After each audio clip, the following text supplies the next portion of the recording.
आणि शिवसेना नेत्यांनी राहुल गांधींबाबत वादग्रस्त वक्तव्य करत टीका केलेली आहे। त्यामुळे यावर काँग्रेस आक्रमक होते। दुसरीकडे याबद्दल बोलताना मात्र काँग्रेस नेत्याचीही जीभ घसरलेली आहे। राहुल गांधींवर टीका करणाऱ्या नेत्यांना मारलं पाहिजे असं वक्तव्य चंद्रकांत हंडोरे यांनी केलेलं आहे। मुंबईत राहुल गांधींवर टीका करणाऱ्या सत्ताधारी नेत्यांचा समाचार घेताना त्या आंदोलनावेळी त्यांनी हे वक्तव्य केले।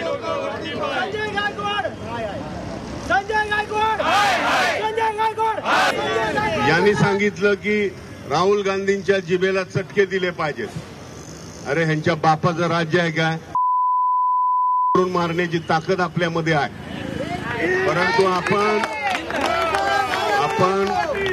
लोकशाही मार्गाने चाललेले लोक आहोत।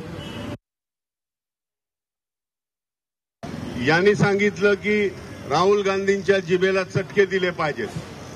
अरे ह्यांच्या बापाचं राज्य आहे काय? मारण्याची ताकद आपल्यामध्ये आहे, परंतु आपण